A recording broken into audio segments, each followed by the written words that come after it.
Donc, rebonjour à tout le monde. Donc, l'atelier Zotero. Aujourd'hui, ce que je vous propose, c'est de voir les grandes fonctionnalités de cet outil, sachant que c'est un outil qui se généralise, on va dire, dans le contexte de l'enseignement et de la recherche. Comme d'habitude, je vous raconte un tout petit peu l'historique des outils, notamment, enfin, en l'occurrence, Zotero, qu'est-ce que c'est, en quoi ça consiste, qu'est-ce que ça mange en hiver. Donc, l'outil Zotero est un logiciel de gestion de références gratuit, libre et open source, c'est-à-dire qu'on peut télécharger facilement. La fonctionnalité principale, c'est gérer des données et références. J'ai mis des données et références parce qu'on pourrait gérer et également catégoriser autre chose que des références bibliographiques. Simplement, ça peut être des fichiers, ça peut être des flux d'actualité en mode RSS, qui existe toujours un tout petit peu. La première version de ce logiciel a été présenté en 2006 sous forme d'une extension ou un module complémentaire de navigateur Firefox.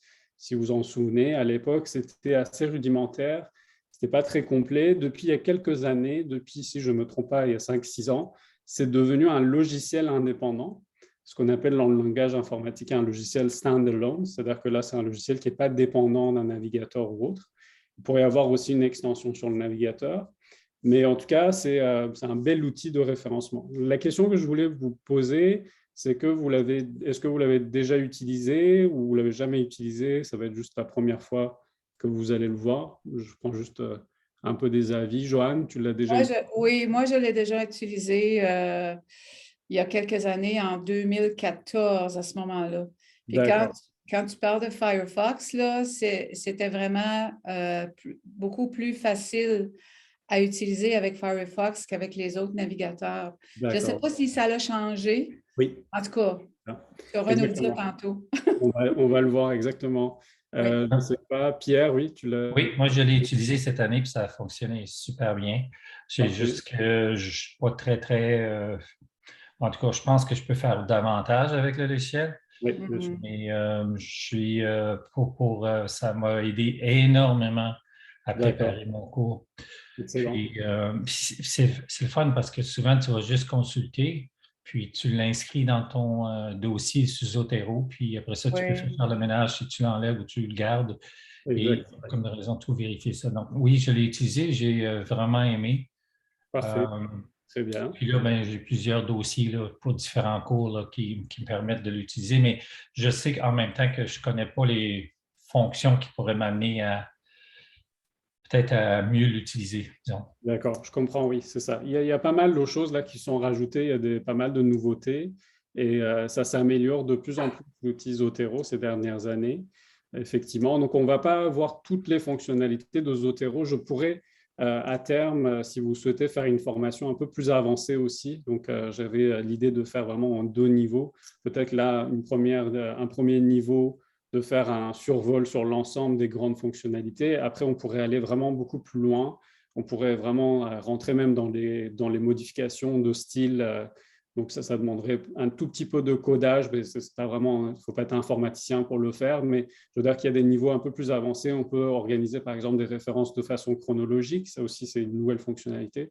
On verra un certain nombre de ces choses-là. Donc, et à l'occasion, on pourra en discuter. Valérie, je ne sais pas si vous l'avez déjà utilisé ou... J'en ai entendu parler, mais je ne l'ai jamais utilisé moi-même. Donc, ça va être la première fois. La Là. première. Très bien. Et Mireille? Oui, c'est la première fois que je vois ça. D'accord, très bien. Curieux. Est-ce que vous avez eu la chance de l'installer pour Valérie et Mireille sur votre ordinateur? Bon, Je c'est pas... viens tout juste de l'installer, moi. Ça me disait qu'il était installé correctement. Là. Très bien, parfait. Est-ce que vous avez eu la chance également d'installer ce qu'on appelle Zotero Connector, qui est on va dire, le plugin de Zotero, Zotero Connector? Est-ce que vous avez utilisé, vous l'avez installé aussi? Oui, d'après Voilà. moi, c'est fait. Là. Je vais peut-être avoir des Parfait. surprises. Là, mais... Très bien, Et très bien. Parce qu'il y a... Oui, vas-y. moi, je l'ai installé je l'ai seulement sur Chrome. Ça fait que quand je prépare, il faut absolument que je fasse mes recherches dans Chrome. Puis après D'accord. ça, mon Zotero va partir de Chrome. Je ne suis pas capable de le faire de Safari, ni de Firefox, ni... Alors, Oui, ben, je ne sais pas si tu as vu ça, parce que là, Non, maintenant, ça, c'est nouveau, là. oui, c'est ça. Ça, c'est nouveau, exactement. Donc là, avant, ça s'est imposé en fonction du navigateur avec lequel tu t'étais connecté. Là, je vous envoie le lien de téléchargement au cas où dans le clavardage. Donc là, effectivement, tu peux cliquer ici et le connecter aussi à ton Safari. Donc, Firefox, il y a aussi Edge. Si jamais certaines personnes utilisent Opera comme navigateur web, et pour Opera, c'est la même chose que Chrome. Donc, de toute façon, quand je me connecte, par exemple, moi, je me suis connecté je suis sur Mac et avec Chrome. Donc là, il va reconnaître tout de suite que là, c'est Zotero pour Mac et il va me proposer Chrome par défaut parce que je me suis connecté avec ça. Donc, Pierre, n'hésite pas si tu souhaites installer pour Safari aussi, ça va faire la même chose. Je t'en prie, Pierre. Mais si on fait de la recherche dans Google, Chrome, puis on fait de la recherche dans Safari, dans deux différentes recherches, est-ce que ça va dans le même Zotero? Alors, ça va dans le même Zotero normalement. Pour être tout à fait honnête, je n'ai pas testé. Mais là, on va voir justement une nouvelle fonctionnalité qui est assez récente aussi de Zotero. C'est-à-dire que tu peux créer un compte Zotero sur Zotero avec ton adresse courriel. Et donc, tu auras tout ça synchronisé. Donc, tu pourras synchroniser toute ta bibliothèque. Donc, ça, c'est vraiment très utile. On va voir ça à l'instant. Je vais te montrer. Donc là, comme ça, si tu te connectes avec ton compte sur Safari et avec ton compte sur Chrome, les deux extensions, on va dire, des deux navigateurs différents, ça renvoie sur ton logiciel de Zotero en local sur ton ordinateur, sans problème. Très bien. Donc, moi, ce que j'aimerais vous proposer aujourd'hui comme plan de table, dans les 50 minutes à peu près, un peu moins qu'il nous reste, ce serait de regarder les 10 scénarios d'utilisation de Zotero. J'aime bien partir sur le chiffre 10 pour les fonctionnalités comme les 10 commandements, 10 fonctions. Donc là, ici, il y a 10 scénarios d'utilisation qu'on va voir ensemble. Pour l'outil, il y en a peut-être un peu plus. Et donc, comme je vous ai dit, on ne pourra pas couvrir l'ensemble, bien évidemment. Donc, moi, je ne suis pas non plus un inventeur ou expert de Zotero, mais je l'ai pas mal utilisé à différents endroits, donc à la fois pour les travaux de recherche et un peu dans l'enseignement également pour les plans de cours. Donc, s'il y a des questions spécifiques, je serais ravi de les prendre et donc peut-être explorer davantage si je ne connais pas la réponse. Donc là, rapidement, je vais les détailler une à une, ces grandes fonctionnalités, ces 10 scénarios. Justement, on va parler de créer un compte sur le site web de Zotero. On va utiliser Zotero Connector donc, sur le navigateur. Donc, je vais vous dire pourquoi ces 10 scénarios à chaque fois, c'est quoi l'utilité, l'intérêt. On va parler aussi de création de groupes sur Zotero, qui va être très utile pour pouvoir travailler de façon collaborative, donc avec vos collaborateurs, collègues ou entre les étudiants ou avec les étudiants. On va voir aussi des différentes choses qui sont classiques, on va dire importer des références, les éditer, créer des collections, comme tu disais Pierre tantôt, de dossiers que tu peux créer, ils appellent ça des collections, c'est la même chose. Insérer des bibliographies dans Google Docs ou Word, dépendant de ce qu'on utilise. Et puis, utiliser dans ces logiciels-là et éditer et utiliser des styles de citation et bibliographie. Si c'est correct pour vous, on va partir sur ces 10 scénarios. J'espère qu'on pourra couvrir tout normalement. J'ai mis un peu les plus simples vers la fin si jamais on n'a pas le temps. De toute façon, je vais vous partager cette présentation qui pourrait vous servir comme un petit guide, on va dire, d'utilisation de Zotero. Donc là, c'est parti pour créer un compte sur le site web de Zotero. Pourquoi c'est important ? À mon avis, pourquoi c'est utile? Parce que ça va vous permettre d'avoir accès à un espace d'hébergement de vos références. Toujours, c'est gratuit, c'est sans frais jusqu'à 300 mégaoctets, qui est quand même beaucoup pour des références, parce que ce sont juste des informations texte, même s'il y a parfois, sur certaines références, il y a des fichiers joints, c'est-à-dire que quand vous téléchargez la référence, il y a un fichier PDF ou un fichier Word ou n'importe quel support document qui viendra avec.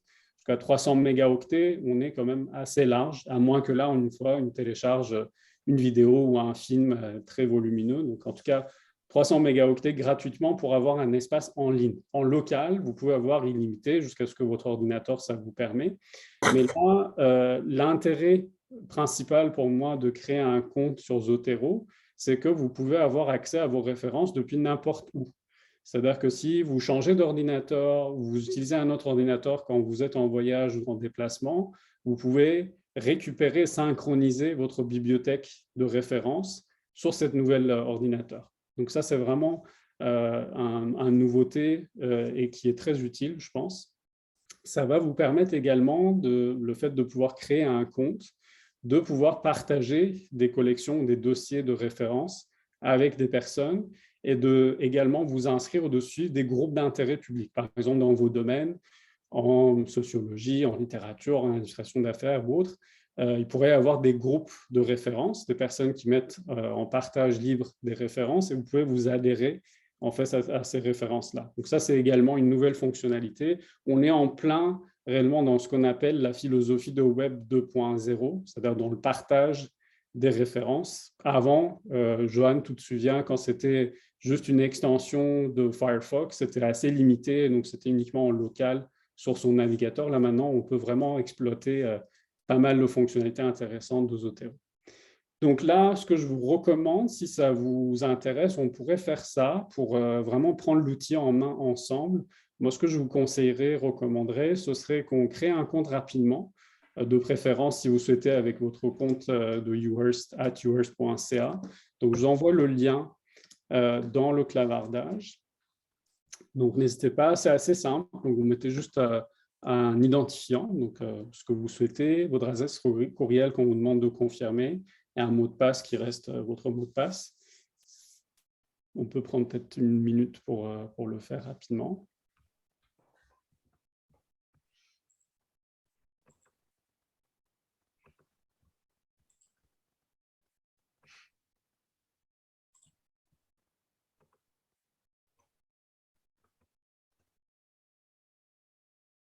Moi, j'ai peut-être une question un peu naïve, là. J'ai un compte depuis 2014 à peu près. Est-ce que faudrait que je ne sais pas comment faudrait-tu que je crée un autre compte à ce moment-ci? Pas besoin, donc à ce moment-là, sur le lien que je t'ai envoyé, en haut, normalement, à droite, c'est marqué Login. Oui. Tu te souviens de ton mot de passe, tu peux faire Login avec… Oui, c'est ce que j'ai fait tantôt. Voilà, Okay. bah, c'est parfait. Donc là, si tu es connecté, c'est beau, normalement. Oui. Est-ce que Pierre, Valérie, Mireille, c'est beau pour vous aussi, de votre côté? Vous avez réussi? Oui, je l'avais fait donne un tantôt. écran, mais je ne suis pas sûre de ce que c'est. De quelle partie? Je n'ai pas compris, pardon. Parce que ça dit bienvenue dans Zotero, consultez le guide de démarrage et puis tout ça.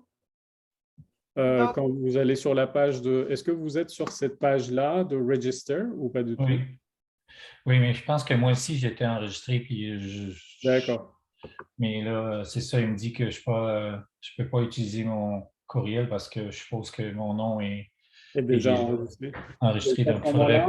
Oui, bah, si vous faites en login, Pierre et Valérie, si vous avez déjà aussi un compte dans Login, je recommande de faire un login directement ici et puis mettre le mot de passe. Sinon, une autre possibilité, ce que je vous recommande, c'est que dans le logiciel de Zotero, d'ailleurs, j'aurais peut-être dû vous demander de passer par là, c'est que dans le logiciel de Zotero, quand vous allez dans les préférences, dans Mac, c'est Zotero préférences. Est-ce que vous voyez toujours mon partage d'écran? Je pense que c'est bon. Oui.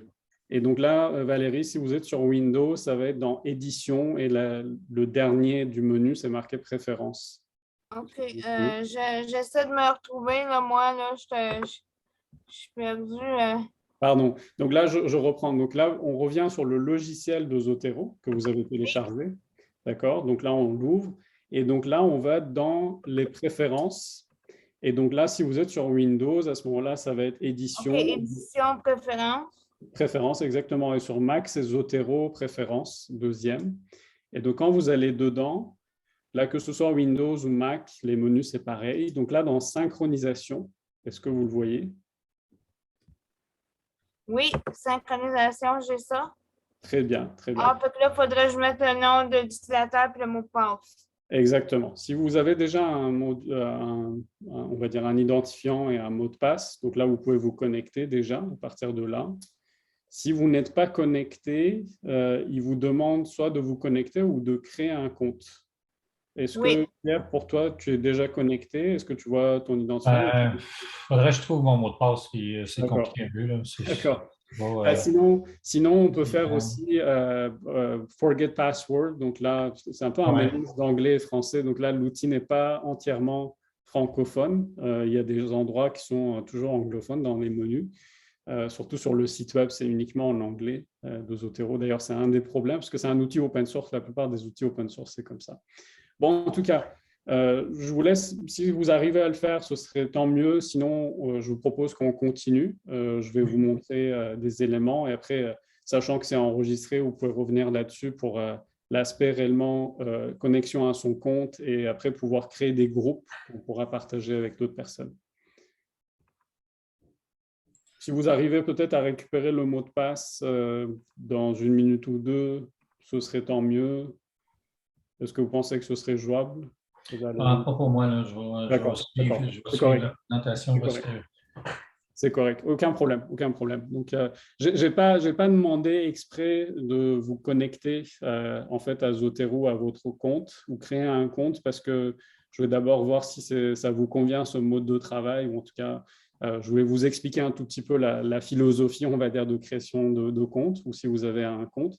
N'hésitez pas, parce que comme je vous ai dit, moi, je suis connecté là maintenant. Quand je viens dans les préférences et synchronisations, je vois qu'il y a mon nom d'utilisateur. Je peux dissocier le compte ou éventuellement, si j'ai enregistré un autre compte avec une autre adresse courriel, je peux me connecter. C'est comme si vraiment c'est un compte qui se synchronise avec les éléments de référence qui sont dans ce logiciel. Mais là, comme je vous ai dit, ça va me permettre, si je change d'ordinateur, au lieu de télécharger toutes ces références dans un fichier .rtf, qui est le format, on va dire, de Zotero, je peux aller en ligne et synchroniser mon compte avec le nouveau logiciel Zotero sur mon nouvel ordinateur ou un autre ordinateur et les avoir aussi là-bas. Donc ça, c'est vraiment l'intérêt de ça. Si vous travaillez, par exemple, sur plusieurs ordinateurs, je recommande fortement ça. Peut-être un ordinateur dans l'université, un ordinateur personnel. Vous pouvez vraiment les synchroniser et à chaque fois que vous apportez une modification dans un endroit, vous le verrez sur l'autre endroit également. Donc, en tout cas, je vous laisse explorer cela. Il n'y a pas d'obligation si vous ne le faites pas, c'est totalement correct. Donc, on va voir comment cela fonctionne après le reste des choses.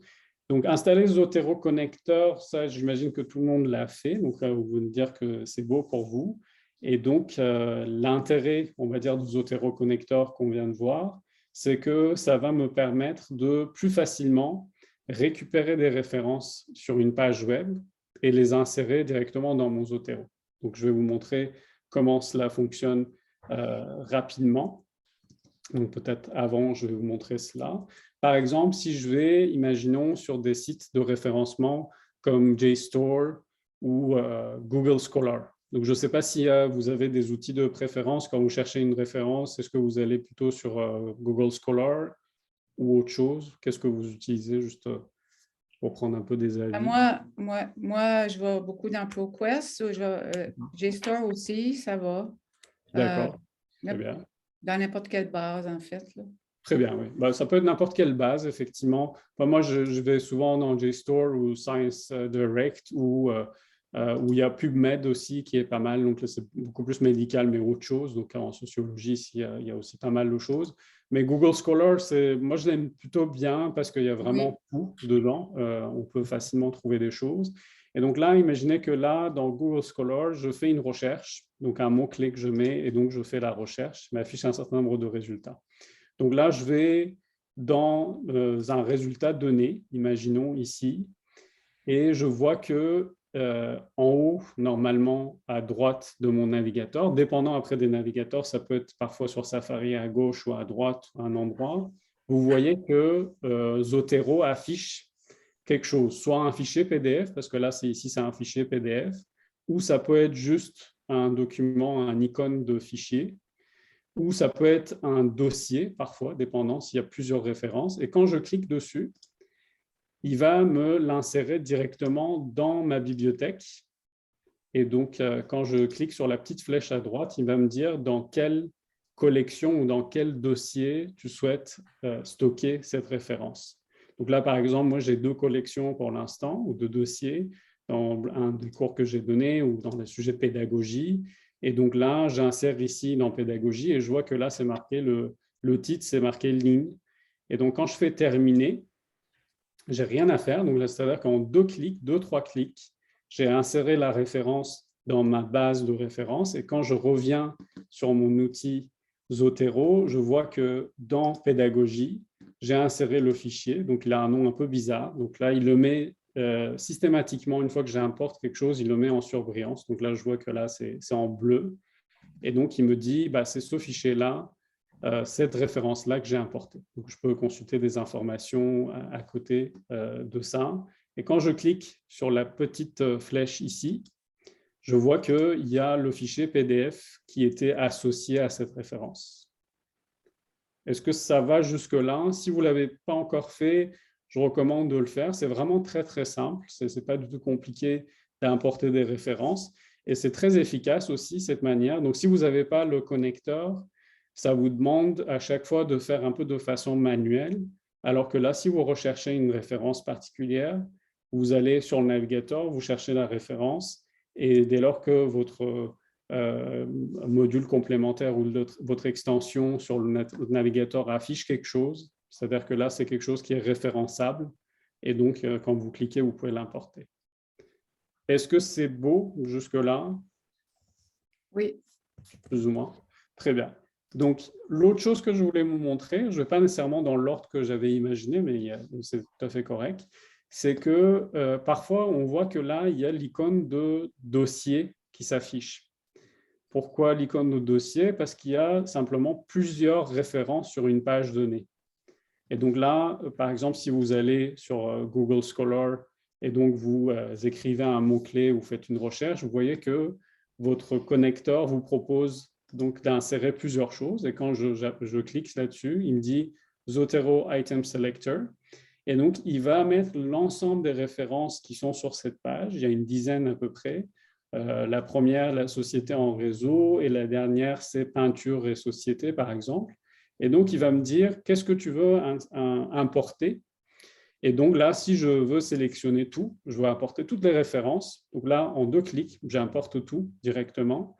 Et par défaut, il va les importer sur la dernière collection, le dernier dossier où j'étais dans mon logiciel. Attention, très important, pour que le connecteur de Zotero fonctionne, il faudra que le logiciel de Zotero soit actif en fait, sur votre ordinateur. Si vous avez fermé le logiciel, ça ne va pas fonctionner nécessairement. Il faudra que le logiciel soit ouvert. Donc là, c'est une bonne façon d'importer des références en un lot. Vous allez importer plusieurs références. Vous pouvez sélectionner ce que vous voulez. Moi, je veux peut-être la première, la troisième, la dernière également. Et donc, quand je fais OK, ça va me les importer directement. Donc, on va faire le test. Donc, il les a importés. Il va me dire où est-ce qu'il les a importés dans Pédagogie. Donc là, il y a ces 3 références qui ont été importées. Et quand je vais dans mon logiciel, je vois que ces 3 références qui étaient, si je reprends les noms, la société, peinture, etc., je peux les voir ici. Peinture et société, ces 3 références. Parfois, si vous importez en lot, il ne va pas nécessairement les mettre en une couleur différente. Il faudra juste savoir ce que vous avez importé. Et donc, vous pouvez peut-être ranger ces éléments-là par la date, on va dire, d'import ou la date de création de fichiers. Donc là, c'est vraiment la date de la référence. Vous pouvez rajouter peut-être la date aussi dans les éléments qui sont là. La date de consultation, exactement. Bon, bref. Est-ce que ça va jusque-là? Vous me dites si je vais trop vite ou c'est condensé comme information. Ça vous va? Oui. Mais ça va, Valérie, ça va pour vous aussi? C'est beau? N'hésitez pas, si vous avez des questions, n'hésitez pas à m'interrompre. Donc, on peut revenir sur ces éléments-là, mais c'est vraiment la base réellement d'importation de documents dans Zotero. La façon manuelle, si vous n'avez pas, imaginons que vous ne trouvez pas votre référence en ligne. Ça peut arriver, parfois on consulte peut-être des ouvrages anciens ou peut-être même des thèses des étudiants ou des rapports qui sont écrits par des personnes qui n'ont pas partagé en ligne. Donc à ce moment-là, la façon la plus simple pour cela, c'est de venir dans le logiciel, là où il y a un plus dans un cercle vert. Et donc, il vous demande de sélectionner le type de document. Est-ce que c'est un article de journal, article de revue, c'est à peu près la même chose, chapitre de livre, document, livre. Imaginons que c'est par exemple un rapport écrit par un étudiant. Vous pouvez venir dans plus et sélectionner rapport. Ça peut arriver, ça peut être une thèse, ou ça peut être par exemple un film ou illustration. Si vous voulez par exemple référencer, citer un film, donc vous n'arrivez pas à trouver nécessairement la référence bibliographique en ligne, vous pouvez venir ici et sélectionner. Donc, imaginons que c'est un rapport. Et donc, quand je clique ici, il va m'ouvrir donc une nouvelle référence et il va me dire, donc, renseigne l'ensemble des références. Donc, quel est le titre, quel est le nom et prénom de l'auteur, éventuellement un résumé. Et donc là, il y a un certain nombre de champs que je peux renseigner, qui sont là par défaut, dans les informations de la référence. Donc, ces informations-là, pour votre information, on les appelle les métadonnées. Donc, chaque référence a une série de métadonnées qu'on pourra éditer ou que, quand on télécharge depuis l'Internet avec le connecteur de Zotero, les métadonnées sont téléchargées avec la référence. Ça va aussi jusque-là, j'espère, parce que vous avez vu ça. Donc là, je vous propose, par exemple, si vous souhaitez, donc quand vous cliquez sur plus, et donc vous pouvez rajouter n'importe quel type de référence, donc là, article, rapport, peu importe. Et donc là, vous voyez que là, je mets par exemple Atelier Zotero comme titre, et donc nom, je mets Université de Hearst, par exemple. Et donc là, je peux mettre un résumé, je peux mettre plusieurs informations, le lieu de publication peut-être de ce rapport, l'année, l'institution, donc l'année, c'est important. Donc, il y a des informations de base, on va dire, qu'on aimerait retrouver dans des références, il faudra que ça apparaisse. Après, peut-être qu'on n'a pas le résumé. Le résumé, quand vous référencez dans la bibliographie, vous n'allez pas nécessairement voir le résumé de votre référence. Tant qu'on est Ça, c'est super important de mettre toutes les références, si je comprends bien, toutes les informations dans les bons champs. Exactement. Parce que c'est cette information-là qui va aller chercher pour produire la bibliographie finale à la fin du travail. L'expérience que j'ai, là, en tout cas, quand on donnait le cours de méthodologie, puis on demandait aux étudiants de rentrer manuellement des informations là-dedans, c'est que des fois, il manquait des champs dans les références. Fait qu'il faut faire bien attention de tout mettre. Exactement, oui, c'est ça. Après, on peut avoir de très bonnes références. Par exemple, je prends cette référence-là. Oui. On voit que là, tous les champs non plus ne sont pas, par exemple, il n'y a pas de collection pour cet article de revue. Peut-être que parce que la collection n'est pas applicable nécessairement. Peut-être que pour les livres, il y a des collections, il y a des séries. On pourrait renseigner. Titre de la collection, il n'y en a pas. Donc là, tout ce qui est en lien avec collection, ça n'existe pas. Mais je suis totalement d'accord avec toi, Johan, c'est que notamment dans le milieu de la recherche académique, parfois il y a certaines conférences ou certaines revues scientifiques ou autres qui sont très exigeants en fait. Oui. Peut-être que là, il manque des choses, ou ils disent que là, la référence n'est pas complète, ou insérer le lien URL de votre référence pour qu'on sache que là, vous êtes allé vraiment chercher quelque chose en ligne, si possible. Donc, mais minimum, on va dire minimum de chez minimum, c'est le nom d'auteur, son prénom, le titre, et puis l'année. Et s'il s'agit d'un livre, le nom de publication, donc la maison d'édition. Si c'est une conférence, le nom de la conférence, le lieu de la conférence, des choses comme ça. Donc, si c'est beau pour vous, après, on pourrait revenir sur ces éléments-là, mais ça, c'est vraiment la base, on va dire, d'importation. Une fois qu'on les a ici, donc on a une bibliothèque, on a des collections de références qu'on pourra réutiliser pour citer dans un document et pour générer une bibliographie derrière. Donc, c'est ça un peu, on va dire, la base de ce type de logiciel comme Zotero. Il y en a d'autres aussi. Hein. Il y a par exemple un autre logiciel qui est très puissant qui s'appelle EndNote, qui est un logiciel qui n'est pas open source, mais qui est un logiciel payant. Donc, c'est exactement la même chose. Le principe de base, c'est qu'on a une bibliothèque de références.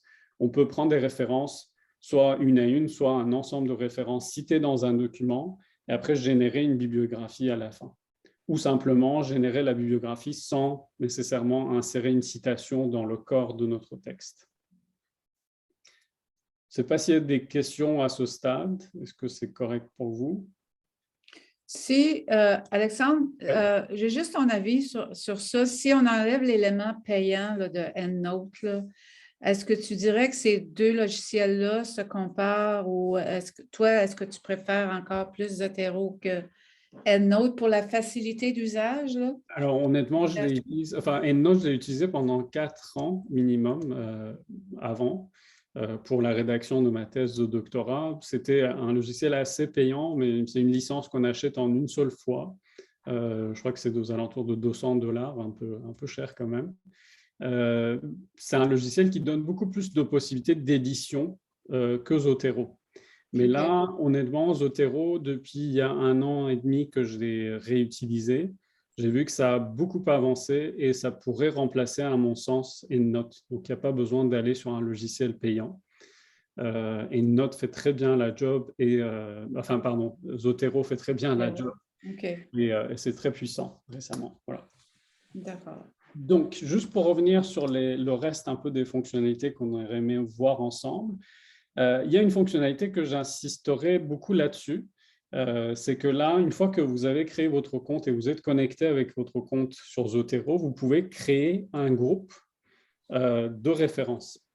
Donc, je connais des professeurs, même à l'université, qui l'ont commencé à l'utiliser. C'est très intéressant, par exemple, pour les travaux de recherche collaborative ou pour, par exemple, les cours sur la méthodologie de recherche. Ça permet d'évaluer un peu les compétences, on va dire, à la fois de recherche scientifique, de recherche documentaire, et puis également même un peu l'aspect collaboration sur cet outil-là. C'est-à-dire que je peux créer un groupe et donc, au sein de ce groupe-là, je peux partager des références avec plusieurs personnes. Peut-être que dans un autre atelier, on pourrait réellement ça mettre en place parce qu'il faudra que chaque personne individuellement soit connectée à son compte Zotero et que là, moi, quand je crée un groupe, j'invite les participants à se joindre en fait à ce groupe-là et je peux demander à tout le monde de travailler. Et donc, ce qui est intéressant, c'est que quand je crée un groupe, je peux voir le groupe, on va dire, dans mon logiciel de Zotero. Dans ma bibliothèque, il va y avoir un nouveau groupe qui apparaît. C'est-à-dire que je peux travailler en local sur ce groupe-là. Je vais vous montrer en quoi ça consiste. Peut-être que là, ça vous paraît un tout petit peu abstrait. Donc là, je vais y aller. Je vais créer un groupe pour pouvoir partager des références, pièces jointes, etc. Au travers des groupes. Donc, comme je vous ai dit, chaque membre de groupe doit être nécessairement connecté, doit disposer d'un compte sur Zotero, doit être connecté avec son identifiant et son mot de passe. Donc, moi, si je veux créer un groupe, je vais sur le logiciel de Zotero. Je vais ici en haut à gauche. Donc, je pense que sur Windows, ça doit ressembler à ça également. Je vais cliquer sur « Nouveau groupe » et donc, il me renvoie sur le navigateur. Et si je ne suis pas connecté, donc là, je vois que je suis connecté à mon compte. Si je ne suis pas connecté, il me demande de me connecter nécessairement parce que pour pouvoir créer un groupe, il faudra que j'ai un compte moi-même également. Et donc là, je vais donner un nom, par exemple, à ce groupe. Donc, je vais appeler ça Uhearst. Donc là, je vois que là, parce que ça crée en fait un URL. Donc là, l'URL est disponible pour l'instant. J'ai 3 choix pour l'accès au groupe. Soit je peux créer un groupe public avec Open Membership, c'est-à-dire que tout le monde dans la planète, quand il fait la recherche et qui dispose de ce lien-là, pourra trouver mon groupe et qui pourra aussi se joindre à mon groupe sans que j'envoie une invitation à la personne. Deuxième choix, c'est que je peux créer un groupe public avec Closed Membership, c'est-à-dire que là, le groupe se trouve en ligne, mais là, pour que les autres puissent consulter les références dans ce groupe-là, ils doivent avoir reçu une invitation. Et finalement, le troisième, peut-être que c'est ça ce qui nous intéresse dans le cadre de nos recherches et nos travaux avec des collègues et des collaborateurs ou avec les étudiants ou entre les étudiants, ce serait de créer un groupe privé. Et donc, quand je clique ici, je crée un groupe. Là, comme je vous ai dit, tout est en anglais là-dedans sur le site web. Et à nouveau, il me demande c'est quoi le type de groupe que tu veux créer. Est-ce que c'est privé? Est-ce que c'est public close ou public open? Et le reste, je peux laisser un peu, on va dire, avec les paramètres par défaut. File editing, est-ce que je veux laisser les membres de mon groupe de pouvoir rajouter et modifier les références? Souvent, c'est le cas. Je veux que là, tout le monde participe de façon collaborative. Je peux enregistrer ici.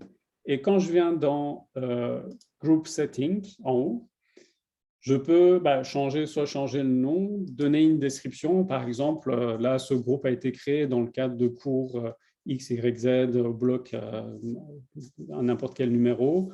Et donc, je peux éditer un tout petit peu le texte avec des éléments ici. Je peux choisir une discipline si jamais, mais dans les groupes privés, ça n'a pas beaucoup de sens nécessairement. Et je peux peut-être associer ce groupe, on va dire, avec dans les informations, il peut y avoir un URL de Google Drive ou mon cours sur Moodle ou autre. Donc, peu importe, mais en tout cas, le minimum, c'est d'avoir un nom de groupe. Si je souhaite donner une description, je peux y aller. Si je souhaite choisir une image pour le groupe, je peux y aller également. Et à partir de là, si je me suis trompé, je ne veux plus ce groupe-là, je peux effacer ce groupe à partir d'ici.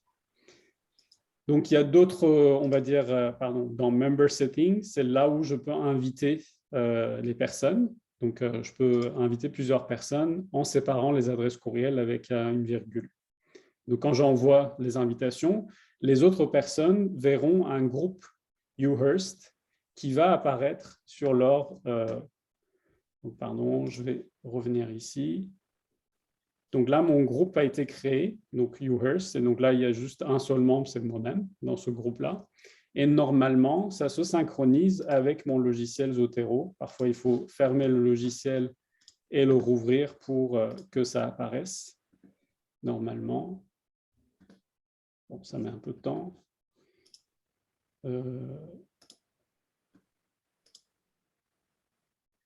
Alors, quand ça ne vaut pas... C'est ça. Donc là, je suis sur mon Zotero en ligne, on va dire, sur ma bibliothèque en ligne. Et donc, je vois que là, le groupe Uhearst, ça s'affiche ici. Normalement, ça doit s'afficher ici. Voilà, c'est bon. Donc, bibliothèque de groupe, il va me dire au-delà de ma bibliothèque, qui est ma bibliothèque à moi, soit en local ou en local et, on va dire, en ligne, que je synchronise, qui a mes dossiers, mes collections. Je peux avoir aussi un groupe où je peux demander en fait à tout le monde, c'est exactement les mêmes comportements que ici, insérer les références, etc. Et donc, je peux, par exemple, si je vais en ligne, et donc là, je trouve une référence, je peux l'insérer dans, il va me dire, est-ce que tu veux l'insérer dans, pardon. Il y a un bug, décidément, avec ça. Est-ce que je veux l'insérer dans mes propres bibliothèques ou dans une bibliothèque en groupe que j'ai créée qui s'appelle Uhearst. Donc ça, c'est vraiment très efficace, je pense, pour les travaux collaboratifs avec les étudiants, parce que ça les incite à rassembler déjà l'ensemble des références qu'ils trouvent dans un endroit. Et comme je vous ai dit, c'est exactement les mêmes comportements pour importer une référence dedans, pour faire des citations, des bibliographies. Ça reste un groupe partagé. Vous pouvez en créer autant que vous voulez, ces groupes-là, et partager des références avec des personnes, donc soit avec les collaborateurs ou inciter même les étudiants à faire ce travail. Donc, c'est quelque chose que même EndNote, pour répondre à ta question, Johan, l'a mis en place assez récemment, mais ce n'est pas aussi puissant que sur Zotero. Sur Zotero, ça marche et ça fonctionne très, très bien, à mon avis. Bon, ça aurait été bien si on pouvait avoir chacun un compte et donc faire un tout petit exercice là-dessus, mais on pourrait le faire peut-être une autre fois ou si vous voulez. Comme je vous ai dit, pour les étudiants, je pourrais venir faire la démonstration sur cette partie-là, comment créer un groupe et mettre en commun les références et les partager avec d'autres personnes. Donc, importer des références depuis une page web, ça, on vient de le voir, donc avec l'icône de fichier ou l'icône de dossier qui va permettre d'importer plusieurs choses en lot. Je pense que c'est beau pour tout le monde. La partie éditer les références, donc on vient d'en parler, c'est que quand je suis dans Zotero, donc dans n'importe quelle référence que je vais prendre, ici, il y a des informations ou des métadonnées, on les appelle, donc que je peux venir éditer. Si jamais, parfois, il y a certaines références que vous importez, vous voyez que parfois des caractères qui sont un peu corrompus, donc là, c'est peut-être des caractères dans une autre langue où le texte n'est pas complet ou le nom d'auteur a des problèmes, vous pouvez venir les éditer. Pierre? Ben, c'était exactement ma question. C'est parce que souvent, on va chercher un article de journaux, oui. puis là, l'auteur n'apparaît pas. Oui. Ils vont mettre comme titre, ils vont mettre le titre de raison de l'article, mais en même temps, ils ont un auteur, puis il n'apparaît pas quand donc, il faut faire vraiment attention, parce que c'est pour ça, quand je voyais tout à l'heure prendre... puis comment les étudiants ici veulent bonifier un peu le bibliographie, ils vont aller chercher une base de données, ils vont tout sélectionner, puis ils vont envoyer ça dans la bibliographie. C'est un peu... Exactement. C'est un peu...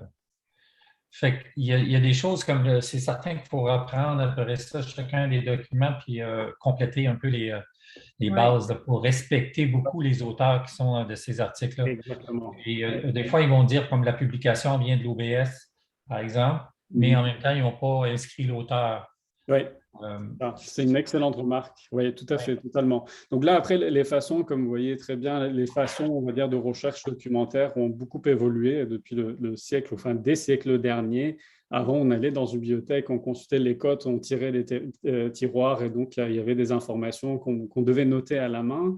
Après, avec l'arrivée de l'Internet, il y a des choses qui sont simplifiées. Et là, maintenant, dans un aspect, on va dire, collaboratif, peut-être trop de simplification tue l'intérêt, on va dire, de travail bibliographique et de recherche, comme tu dis, Pierre. Parfois, en 2-3 clics, on importe une masse de données de référence sans réellement aller les regarder une à une. Alors que là, avant, quand on allait dans la bibliothèque, chaque référence avait vraiment une valeur de je passe du temps, je lis, je prends une note, je note correctement le nom d'auteur pour ne pas confondre avec l'autre. Donc, c'est vrai que c'est des choses qu'il faudra effectivement transmettre au travers des cours, comme tu dis, aux étudiants, que là, ce n'est pas parce que vous pouvez simplement intégrer et importer plusieurs références que c'est beau. Il peut y avoir des erreurs, il peut y avoir des choses qui sont manquantes aussi, souvent. Comme tu dis, le nom d'auteur, c'est vraiment la base d'un travail de référencement, ou parfois, au lieu de nom d'auteur, c'est les noms des instituts ou des universités ou des établissements. Ça, c'est vraiment là où il y a vraiment une difficulté dans la plupart de ce type de logiciel, c'est qu'il va comprendre que le nom d'auteur, c'est un prénom, un nom-prénom. Oui. Souvent, même dans les prénoms et dans les noms, il y a des noms composés, il y a des noms de quelque chose, ou quelque chose. Alors que dans les noms des instituts, c'est marqué par exemple Université de Hearst. Donc, il ne va pas comprendre que l'Université de Hearst, c'est un seul mot et ce n'est pas un prénom, un nom avec de Hearst qui n'est pas un nom de famille. Tu vois. Donc, effectivement, il faudra vraiment avoir la conscience qu'il faut aller derrière, corriger, ou même parfois quand on importe la bibliographie dans le document Word ou autre chose, il faudra aller les relire et faire des dernières éditions. C'est super important. C'est très important. Parce que si on regarde ton exemple sur ce que tu présentes, il y en a plusieurs qui n'ont pas d'auteur. Ici, tu cliques, probablement qu'on pourrait avoir. Mais moi, je ne peux pas voir info. Là. Comment tu fais pour avoir la barre d'info? Alors, la barre d'info, normalement, ça doit s'afficher dans affichage. Donc, affichage standard. Si je ne fais pas affichage standard, ça doit être marqueur. Non, même pas. Alors, dans caractère, afficher document sous collection. Normalement, tu dois pouvoir le voir à droite de ton écran. Est-ce que ça s'affiche ou pas? Non, ça ne s'affiche pas. Le plus loin que j'ai, c'est les 3 points, les points là. Ah oui, d'accord. Est-ce que tu peux juste vérifier quelque chose pour moi, s'il te plaît, Pierre? Oui. Est-ce que tu vas aller dans l'aide et aller dans vérifier les mises à jour? Sait-on jamais, parce que parfois, ça peut être pas à jour. Si vous venez d'installer, normalement, c'est la dernière version. Oui, c'est la dernière version. C'est la dernière version, d'accord. Oui. Je vais regarder ça. C'est juste, ça doit être juste une question d'affichage, à mon avis. Secteur de marqueur. Peut-être que tu es sur un affichage empilé. Non, même pas. Est-ce que tu peux juste essayer dans les affichages, dans mise en page, affichage standard, s'il te plaît? C'est ça que les 3 sont cochés. Là. Moi, les 3 n'étaient pas cochés. Peut-être, oui. Par la suite, là, les panneaux. Ah oui, OK. Panneau du document? Est-ce que les 3 sont cochés de ton côté, les 3 panneaux de collection du document de marqueur? Bon, merveilleux. Merci. D'accord, je t'en prie. Ça doit être certainement une question d'affichage. Donc là, je peux, soit les informations, je peux les afficher à droite, donc dans l'affichage standard, soit je peux les afficher de façon empilée, c'est-à-dire que là, ça vient juste en bas pour avoir peut-être une meilleure lecture. Il y en a qui ont l'habitude de lire de haut, d'éditer plutôt en bas ou à droite des références. Donc, peu importe, c'est à votre guise, comme vous souhaitez. Donc, moi, je préfère plutôt un affichage standard. Ça ne me regarde que moi. Et donc, voilà. Après, il faudra nécessairement venir éditer des références s'il y a des choses manquantes ou des problèmes avec les références. Exactement. Juste une dernière fonctionnalité très, très importante qui est assez récent également de Zotero, qui est une force de Zotero. Je pense que même EndNote, si je ne me trompe pas, ça n'existe pas dans EndNote, c'est que désormais, dans le logiciel de Zotero, si je prends un document PDF qui est quelque part, donc peut-être que j'ai téléchargé sur Internet, et donc je n'ai pas envie d'aller copier-coller le titre de document dans Google Scholar ou quelque part en ligne pour aller après utiliser l'extension de Chrome, mon navigateur, en tout cas pour l'importer. Ce que je peux faire à ce moment-là, je vais vous montrer ça, c'est vraiment super utile cette fonctionnalité à mon avis, c'est que là, imaginons, moi j'ai téléchargé un document, c'était un livre ou un rapport en tout cas, qui s'appelle Société. Et donc, ce que je fais simplement, c'est que je l'ouvre à côté de mon logiciel et je fais un drag and drop classique, c'est-à-dire je prends ça et je l'insère ici dans n'importe quelle collection que je veux. Je vais mettre par exemple dans la pédagogie que j'ai ici. Et donc, ce que je vois, c'est que là, le fichier est non seulement intégré ici, pardon, où est-ce que je l'ai mis? Attendez, je refais, pardon. Société, je l'importe et donc je vois que c'est non seulement quoi ça part. Ah, je l'avais peut-être déjà. Oui, c'est ça, parce que je l'avais déjà peut-être ici. Et donc, ça intègre directement l'ensemble des informations qui sont dedans. Donc, j'aurais dû l'effacer et le réimporter. Donc, pour effacer, il faut mettre des documents à la corbeille en passant.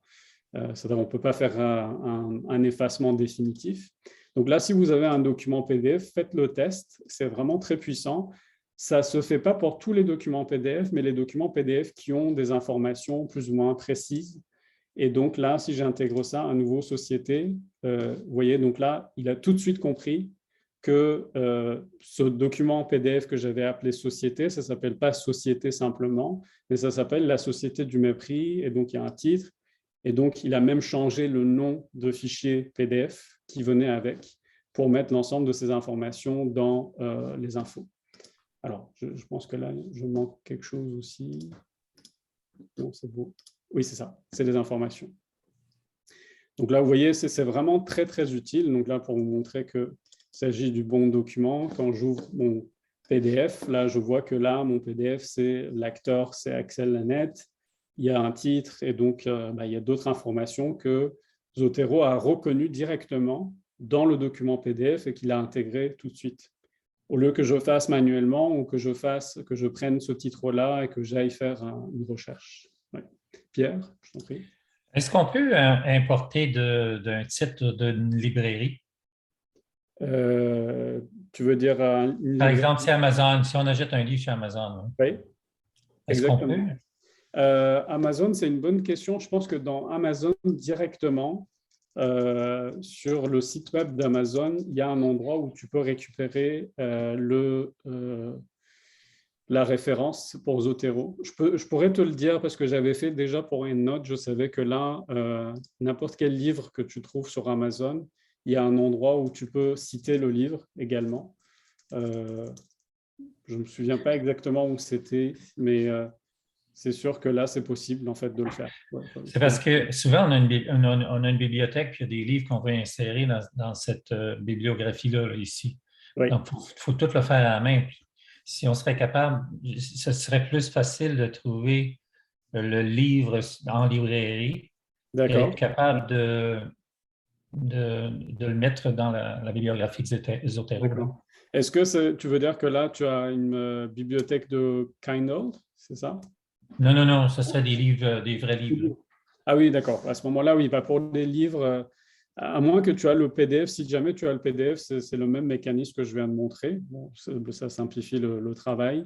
Sinon, il faudra aller chercher sur Amazon et je chercherai, je te dirai comment faire une importation des références depuis Amazon. La façon peut-être la plus simple, c'est ça, oui. Tiens, c'est que je suis sur Amazon. Donc là, j'ai cherché un livre, là, qui est un livre sur Zotero, par exemple. Donc, quand je viens ici dans l'icône de Zotero en soi, qui devient sous forme d'un livre, quand je clique, il reconnaît l'ouvrage. Tu vois, je prends un autre ouvrage, l'Histoire de Québec, par exemple. Donc, quand je viens ici et je clique, ici, il reconnaît l'Histoire de Québec, il me dit où est-ce que tu veux le mettre, et donc tu l'insères. Voilà. C'est la même chose que pour un article. Exactement, c'est la même chose. C'est-à-dire que là, c'est tellement puissant, c'est devenu tellement puissant maintenant que tout ce qui est référençable réellement dans une page, va reconnaître, et donc tu peux l'importer, le même principe que sur Google Scholar ou JSTOR ou autre. Mais en même temps, si tu disais tout à l'heure que tu peux importer un document PDF, est-ce que tu peux prendre l'image, prendre une photo de ton livre? Oui. Puis... Je pense pas. Ça aurait été génial. Ça demande pas mal, là, Pierre. Mais c'est une bonne remarque, c'est une bonne fonction. Ce serait une bonne fonctionnalité peut-être. Vous connaissez peut-être l'application Shazam. Je fais un aparté, la Shazam pour la musique. Donc là, on fait écouter. Shazam, c'est une application qui existe sur des téléphones portables, téléphones intelligents. Quand tu l'actives, par exemple, il y a une musique qui est diffusée à un endroit. Donc, tu l'actives à condition qu'il n'y ait pas de bruit de fond. L'application va reconnaître qu'il s'agit, par exemple, de telle musique, de qui est chanteur, et donc il va trouver le titre dans les stores de Spotify ou autre, Apple Music ou autre. Et donc là, ça aurait été bien. Il faudrait contacter Zotero pour leur proposer ça. Ils n'ont pas pensé à ça. Comment ça se fait? Mais c'est parce que des fois, des livres, même, ils peuvent être plus vieux. Puis même, ils peuvent être difficiles de trouver en librairie aussi. Donc là, tu peux toujours le faire à la main. Là. C'est peut-être des cas plus... mais on peut rentrer des sources. Après, moi, je ne suis pas nécessairement un grand amateur de Google Scholar, mais Google Scholar, sachant que Google a scanné, numérisé plusieurs ouvrages ces dernières années. Donc là, ils puisent aussi dans des grandes bases de données comme WordCat ou autres, ou de bibliothèques du Congrès des États-Unis. C'est très rare que tu ne trouves pas en fait les ouvrages, à moins que ce soit un ouvrage vraiment très rare et donc pas connu de grand monde. Même les ouvrages très anciens du 16e siècle, 15e siècle, quand tu tapes le titre, tu trouves même le fichier PDF de numérisation, on va dire, de l'ouvrage. Donc c'est très puissant. Et parfois même, tu peux faire des recherches de mots-clés dans le PDF. Bon, ça dépasse un peu notre cadre. Mais en tout cas, oui, ça aurait été bien prendre son téléphone, prendre des photos de son ouvrage et donc l'envoyer directement dans Zotero. Il faudra les contacter, Pierre, je pense. Ce serait une idée à $1 million pour Zotero plus tard. Donc, en tout cas, j'en ai parlé des collections de références rapidement. Donc là, juste pour le dire en 2 mots, collection de références, c'est les mêmes choses que les dossiers. C'est-à-dire que quand je clique ici, il va me dire c'est quoi le nom de ta collection. Donc là, je vais appeler ça, par exemple, test. Et donc, il va me créer un dossier test. Je peux simplement prendre des références d'un dossier donné et les placer et mettre dans une collection de données. Donc, voilà, simplement. C'est vraiment très simple. Pour effacer, comme je vous ai dit, il faudra mettre le document dans le corbeil, parce que là, parfois, nos yeux cherchent effacer ou enlever, etc. Mais là, quand vous mettez à la corbeille, il va vous demander est-ce que vous êtes d'accord, et quand vous allez dans le corbeil, vous allez retrouver ce que vous avez effacé en fait tantôt. L'autre fonctionnalité, rapidement, c'est insérer, peut-être que là, vous allez me dire que j'ai commencé par j'ai fait un peu le travail à l'inverse, c'est-à-dire qu'on fait tout ce travail pour avoir certes les bibliothèques, les importer, mais finalement pour les utiliser dans les documents Word ou Google Docs, comment ça se passe. Avec la dernière version de Zotero, quand vous l'installez sur Word, vous allez voir apparaître, en fait, si vous utilisez Microsoft Word, vous allez voir apparaître ce plugin, ce menu Zotero. Normalement, ça doit s'afficher. Si jamais vous venez d'installer Zotero, il faudra quitter Microsoft Word et le relancer pour voir que ça s'affiche. Et donc là-dedans, vous pouvez insérer, là c'est un document, donc n'importe quel texte, lorem ipsum. Quand je fais Add Edit Citation, il va m'ouvrir, en fait, à condition que Zotero soit ouvert, le logiciel, il va m'ouvrir en fait une barre de recherche. Et donc là, je fais des recherches par mots-clés. Par exemple, j'ai mis tantôt société. Donc, il va me sortir tout ce qu'il y a société dans ce titre ou peut-être même dans le nom d'auteur, dans toutes les informations. C'est bien indexé. L'autre chose que je pourrais faire, si vous ne préférez pas cet affichage de barre de recherche, vous pouvez cliquer sur la petite flèche à côté de Z. Il va vous dire vue classique. Et donc là, ça, ce que je recommande aussi, c'est vue classique. Je peux prendre et consulter ma bibliothèque comme ce que j'avais dans le logiciel ici, exactement. Je peux parfois, par exemple, citer 2 ou 3 références. Donc là, c'est sources multiples. Je peux prendre au hasard plusieurs choses. Donc, je dois rajouter ici. Et donc, quand je fais OK, ce qui va se passer, c'est qu'il va m'insérer. Bon, là, je vois que là, il y a par exemple un problème avec ça parce que dans le nom de l'auteur, il y a le titre aussi qui a été inséré. Donc, il va falloir que j'aille modifier. Donc là, en tout cas, je peux citer plusieurs ou une seule référence. Et l'autre chose importante que je peux faire avec ça, c'est que à la fin de mon document, souvent, j'ai envie d'insérer la bibliographie. Donc là, je fais Add, Edit, Bibliographie, ici. Et donc, il va m'insérer normalement tout ce que j'ai cité dans mon document, ici, comme les références. J'en avais mis 3 tantôt, donc il va les récupérer les 3. Et sachez qu'après, vous pouvez modifier tout cela si les tabulations, les espaces, les interlignes, ça ne vous convient pas. C'est comme du texte normal. Je peux changer les interlignes, je peux peut-être mettre un espacement entre, on va dire, des références pour que ce soit distinct. Et donc là, ce sont les 3 références qui ont été citées dans mon document. Peut-être un usage qui est très courant, il me semble que Pierre, on en avait parlé aussi l'année dernière rapidement, c'est que parfois j'ai envie d'insérer une bibliographie sans citation dans le corps de mon texte. Donc ça se fait pour, par exemple, les plans de cours souvent. Je ne veux pas nécessairement citer que là, chaque phrase, c'est qui, mais je veux mettre une base bibliographique pour les étudiants, pour dire que là, le cours se base sur ces références-là. C'est très, très simple. Donc là, je viens ici. Il y a 2 façons réellement pour le faire. C'est que là, je peux faire un drag and drop de l'ensemble des références que je veux. Je prends au hasard quelques-unes. Et donc là, je clique. Et donc là, il faut maintenir bien enfoncer la souris. Et donc là, hop, il y a toutes mes références qui sont là, sans qu'il y ait besoin de les citer dans mon texte. Vous me suivez, j'espère. Ça va, c'était pas... Ouais, d'accord. Si vous me dites si je vais trop vite dans l'explication. L'autre chose que je peux faire, ça c'est une façon de faire un drag and drop. L'autre chose que je pourrais faire, c'est qu'une fois que je sélectionne mes références, je peux faire un clic droit sur l'ensemble. On voit comme ça, mieux. Et donc, je peux créer une bibliographie à partir des documents. Et donc, quand je clique ça, il me donne un peu plus de choix à ce moment-là. Il va me dire quel va être ton style de citation. Je pense qu'à l'université, on utilise beaucoup APA, si je ne me trompe pas, Joanne. Oui. C'est ça qu'on utilise, exactement. Et donc, j'ai un certain nombre de paramètres. Il va me dire, est-ce que tu veux le copier dans le presse-papier? C'est-à-dire que là, ça va être la dernière chose qui est copiée dans mon ordinateur. Il ne faut pas qu'entre-temps, je copie autre chose ou autre texte. Et donc, quand je fais OK, je reviens dans mon document, que ce soit Google Docs ou Microsoft Word ou PowerPoint ou peu importe, en fait, n'importe quel endroit où je vais, je peux faire une pomme V, CTRL V ou clic droit et coller. Et donc, je peux coller l'ensemble des éléments. Et pareil, donc, je peux éditer le texte si je veux. Attention, quand je fais ce type d'insertion de bibliographie, si je modifie quelque chose dans Zotero, si par exemple pour cette référence-là, imaginons pour cette référence-là, je vais aller changer le nom d'auteur ou autre chose dans les informations de Zotero, je ne vais pas les voir apparaître ici les mises à jour. C'est-à-dire que là, c'est complètement déconnecté de logiciel, vous voyez.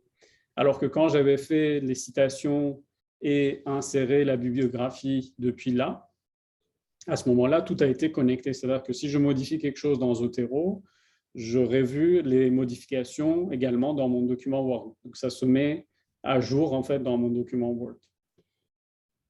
Ça, c'est vraiment dans le cas où vous voulez faire une citation, une insertion de bibliographie, mais là, ça devient vraiment un texte brut, complètement déconnecté de votre Zotero. Si vous modifiez des choses sur Zotero, sachez que vous n'allez pas voir les modifications ici. Donc, la dernière chose que je voulais voir avec vous, je pense que le reste, on a pas mal couvert, c'est l'utilisation de Zotero dans Google Docs. Donc là, récemment, dans Google Docs, si vous avez le connecteur de Zotero pour votre navigateur, quand vous ouvrez en fait un fichier Google Docs dans votre navigateur, vous allez voir Zotero qui apparaît ici. Donc là, méfiez-vous, là, je ne sais pas pourquoi, le symbole de Z qui est là de Zotero, ça ne fonctionne pas très bien.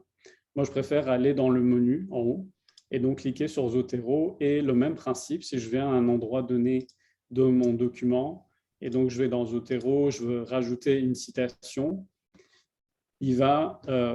bon, alors, c'est parfois un tout petit peu capricieux, on va dire, pour l'utilisation, mais il va falloir que le logiciel soit connecté. Bon, pour moi, de mon côté, je ne sais pas si je vais peut-être, parce que là, j'ai des adblocks, des choses comme ça, peut-être que ça qui vient perturber réellement l'usage de Zotero. Je ne sais pas si vous l'avez déjà utilisé dans Google Docs, Zotero. Non. Pierre, non plus. Je l'ai utilisé seulement dans Word. Oui. D'accord, dans Word. Ouais. Dans Word, c'est sûr que ça marche sans problème. Dans Google Docs, c'est, comme je vous ai dit, ça dépend. Parfois, moi, je sais que là, ça doit être un peu lié au fait que là, j'ai un adblock. Et donc là, il n'aime pas. Donc là, les codes ne suivent pas, en fait, entre Zotero et... Mais ça fonctionne de temps en temps. Je ne sais pas pourquoi, parfois, ça ne fonctionne pas très bien ici. Donc là, on en a parlé. Donc, insertion de bibliographie sans les situations, comme je vous ai dit. Puis dans Google Docs. La dernière chose, c'est les styles de citation et les styles de bibliographie. Si vous voulez les modifier, c'est que quand vous allez dans Zotero, dans Préférences, ou en tout cas pour vous, Valérie, si vous êtes sur Windows, pareil sur Édition et Préférences. Quand vous allez dedans, il y a Exportation et Citer. Et donc, c'est là où vous pouvez éditer, par exemple, là, dans Citer, c'est à nouveau, pour rappel, c'est des citations dans le texte. Donc, je peux soit choisir des styles par défaut. Donc là, j'avais choisi par défaut le style de APA 7e édition. Je peux choisir soit des styles que j'ai importés sur mon ordinateur, parfois pour certains documents, certaines conférences ou certaines revues scientifiques, ils exigent leur propre style bibliographique. Donc, il faudra télécharger et insérer dans Zotero directement. Donc, quand je fais plus, il va me demander si j'ai un fichier de style bibliographique à insérer, de citation, pardon. Ou je peux obtenir d'autres styles. Ça, c'est vraiment très utile aussi, c'est assez récent. Et donc, quand je clique, il va m'ouvrir, il faut être connecté, bien connecté à l'Internet. Et donc là, par exemple, dans Humanities, par exemple, il y a plusieurs, on va dire, styles bibliographiques, des sociétés savantes, des conférences, des journaux. C'est vraiment très, très riche. Donc, si vous cherchez ici, par exemple, non, c'est American Journal of... Bon, après, c'est dans le domaine de Humanities. Donc là, le journal de pommes de terre, par exemple, si on veut, donc le journal américain de pommes de terre. Si je choisis ce style-là, donc il va me l'intégrer directement dans le style, on va dire, de citation dans Zotero. C'est vraiment très puissant, donc ça se fait vraiment en 2-3 clics rapidement. Et pareil pour exportation. Donc, j'ai un certain nombre de styles d'exportation. Qui dit exportation dit bibliographie. Donc là, c'est la liste bibliographique que vous insérez à la fin. Et pareil, ici, vous pouvez rajouter aussi d'autres styles bibliographiques si vous souhaitez. Comme je vous ai dit, Zotero a plusieurs fonctionnalités qu'on n'a pas tout couvert ici, donc on aurait pu aller un peu plus dans les menus. Donc là, il y a également les... comme je vous ai dit là rapidement, donc là peut-être dans un niveau un peu plus avancé de Zotero, on peut créer une chronologie en fait des références. Si par exemple on travaille sur une étude avec une revue de littérature chronologique, par exemple du XVIIIe siècle jusqu'à nos jours, il y a plusieurs références, donc on peut les mettre par ordre. Et donc ça nous fait un affichage, un bel affichage avec des couleurs, etc. Si on veut organiser tout cela par date. Il y a encore d'autres fonctionnalités intéressantes aussi, c'est que là, comme je vous ai dit tantôt, je peux au lieu, enfin, en plus, on va dire des références bibliographiques qui viennent avec parfois des fichiers PDF ou autres, je peux également insérer et synchroniser des flux RSS. C'est devenu un tout petit peu obsolète, peut-être vous allez me dire, je ne sais pas si vous êtes familier avec les flux RSS, c'est RSS feed, c'est des flux d'actualité, des flux d'informations. Il y a certains organismes comme JSTOR ou Science Direct, etc., ils l'ont utilisé pendant un moment, mais ils l'ont abandonné parce que là, les réseaux sociaux ont pris le dessus. Mais là, je peux, par exemple, ici, j'ai inséré le flux RSS de CBC, par exemple, sur le Canada. Donc là, les informations, les nouvelles informations, et quand je clique, ça me renvoie vers la page web associée de ça.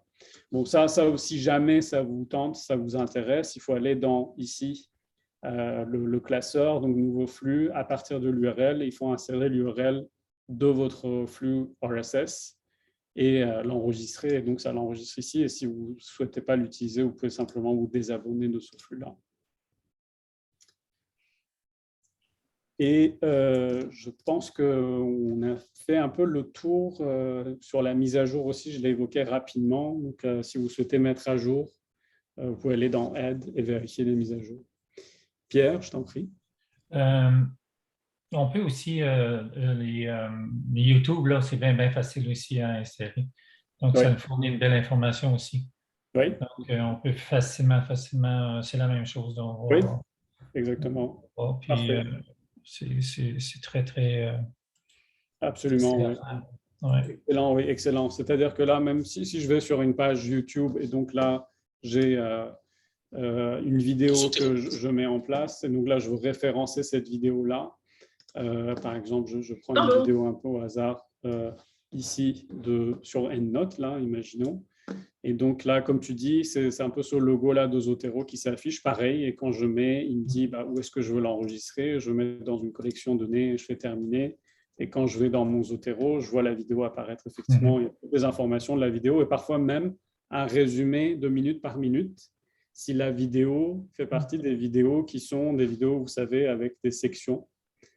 Et donc là, c'est inscrit dans les métadonnées des vidéos. Donc là, en termes d'interopérabilité, je pense qu'il y a, pour l'instant, il n'y a rien à dire. Donc Zotero, ça fait très bien le travail, à mon sens. Je ne sais pas si vous avez des questions. Je m'excuse si je suis allé trop vite sur certaines choses. C'était juste pour vous donner un panorama. Donc j'arrête l'enregistrement. Pour vous donner un panorama des grandes fonctionnalités de Zotero. Après, comme je vous ai dit, si vous souhaitez approfondir certaines choses ou si vous avez des questions particulières, je serais ravi d'aller chercher des réponses et donc vous répondre. Toi, Pierre, est-ce que tu demandes à tous tes étudiants de télécharger Zotero dans le cours? Non.